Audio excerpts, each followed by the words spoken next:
Do you work out? Do kids count? They should. Today we're going to talk about some phrasal verbs to talk about working out. Let's do it.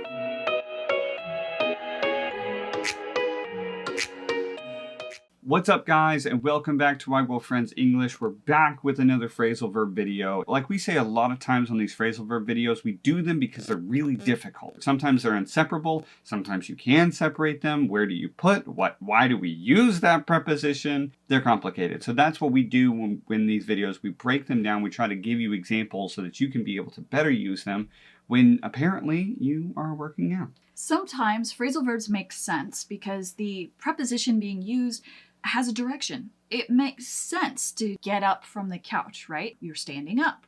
Those are phrasal verbs that make sense because the direction makes sense. But sometimes we have phrasal verbs like we do today, like limber up. Why is it up? Why do you limber up? Like to stretch out and to get ready for your workout and to warm up your muscles. Why do we say limber up? Sometimes the direction is not so intuitive, and so that's why we do these videos for you.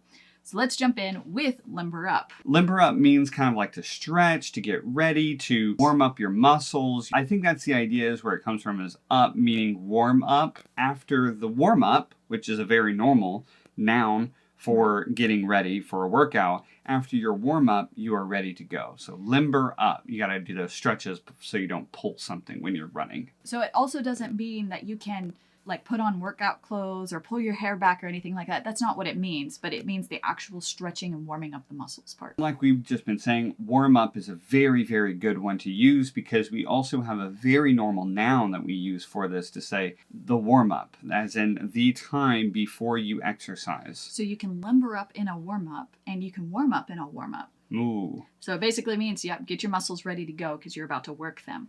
Now, we also use warm-up, and you may have noticed this in academics. You can have a warm-up quiz or a warm-up question, or you can warm up to something. You can, in a conversation, you can warm up to a conversation or a difficult question that you need to ask.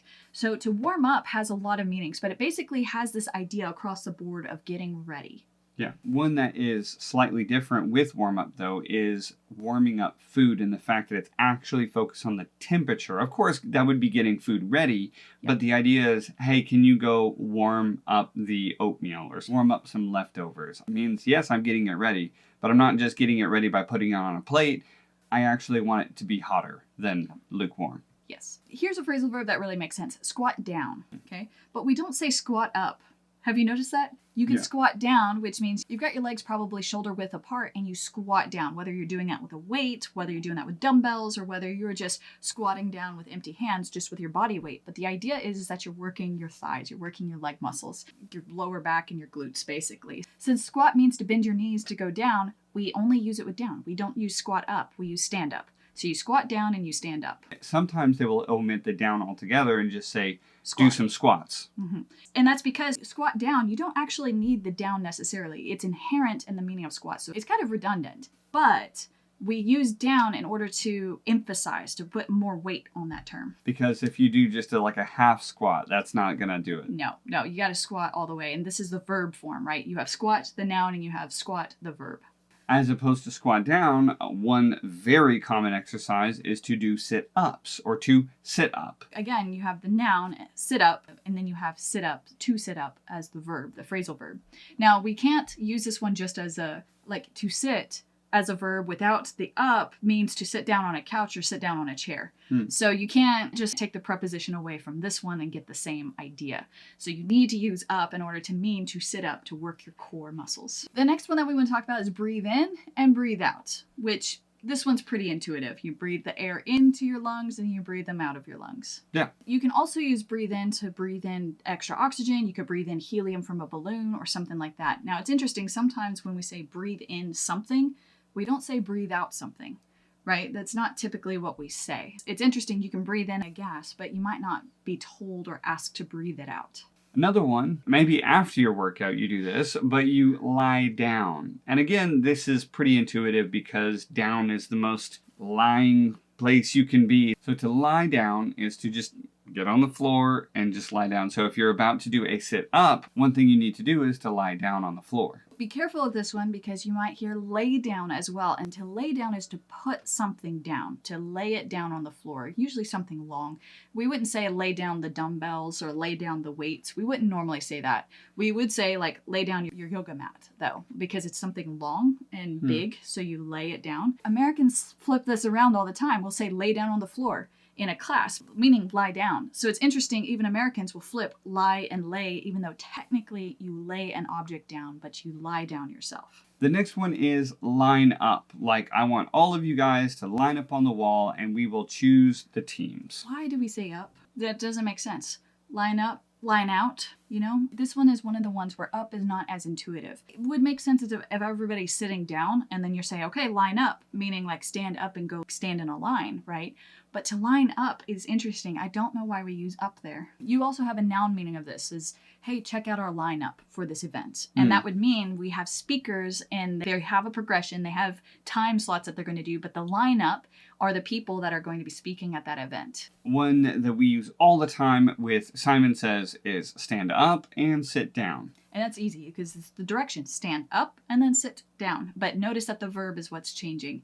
And again, you could say stand by itself, like stand. It's a little weird to do that though. We would typically say, hey, stand up. But then to sit, again, you can do that, but it would be like sit, stand. Like it's a little bit strange. But to be a little bit nicer, we could say, hey, stand up, sit down. And what's interesting about this is that if you reverse them, if you say stand down, all of a sudden it has a completely different meaning than stand up. Stand up means the physical action of moving your body upwards by standing.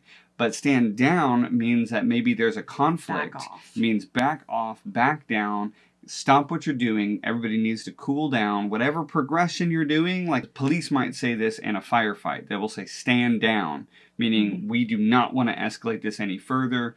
Drop your weapons. Stop being confrontational. Stick out your arm. Or stick out. And this is, basically like that. Stick out your arm. And this one is odd as well, like stick out. Yeah. But we do use stick in this way. Usually stick is like a sticker, something that's sticky. You can stick something onto something. But this is to stick out, meaning like just put your arm out like a stick, I guess. I'm not exactly sure why we say stick here. Yeah, it's weird that it's supposed to be coming out of your body. Yeah. Sometimes we'll say that something sticks out among all the others of that age. If you have a bunch of different people wearing black, then somebody who sticks out might be wearing bright red. So we'll say they stand out or they stick out. So it's interesting. It's just something is like stick out your arms, make them obvious, I guess would be the direct. We could also say lift up your arms. The next one is train up. So a lot of workout is training your skills. But if you're going to specifically focus on one skill, then you might say, hey, I need to train up for this big competition. So normally the perspective of train up comes from the idea of like the goal. So you need to say, I need to train up for the upcoming marathon, or I need to train up for this weightlifting competition. It's kind of like the idea of leveling up your skills. So we say train up. Now, we can also use this from another perspective, from the coach or a teacher to a class, where they are training up their class to be able to do something or to accomplish something. So for example, in a marathon training program, you might have an instructor who trains up people to be able to run marathons. One of the things they might do is they might whip their students into shape. Ooh, whip somebody into shape. This is something that is like an idiomatic saying, but the phrasal verb is whip into. Now, we don't use whip and into together very often. Yeah, now this is a very idiomatic phrase. Unless we do like whip into cream. Like you could take heavy whipping cream and you could whip it into a frothy whipped cream. You could say like you whipped the cream into. It's kind of weird to put the two together exactly. Typically we want to put some kind of object there. But if you take into out, then you just have whip, like a, you could actually like whip somebody with like a stick or with like an actual whip.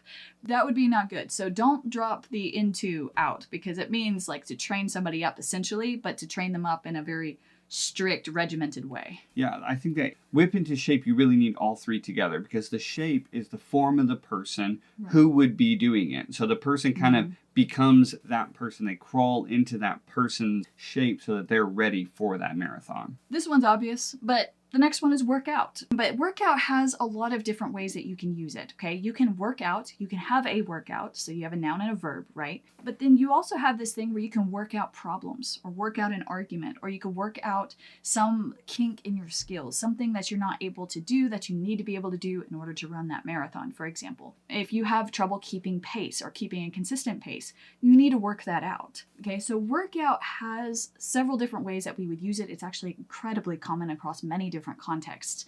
But today we can say like to work out, meaning you are exercising your body. A picture that might help you here is we would use the same phrasal verb, work out, in terms of wrinkles on a cloth and you have an iron. You can't just press the iron down. You actually have to work the wrinkles out of the fabric. And because you have to go from the inside to the edge of the fabric in order to get them out. Otherwise, you're just going to have a wrinkle and then it stops. So you have to work out the wrinkles out of the fabric from the inside out. Right. But to work out in terms of like a workout, like maybe you could just work out some extra energy. Maybe you're working out some muscle problems or some flexibility problems. Like there's all kinds of things you could do with this. My weakness. I'm going to work out my weakness. You could do that too. All right, guys, that's it for this video. In the next video, we're going to have a conversation about exercising to work these out naturally. So be sure that you catch that one next. Catch you guys on the next one.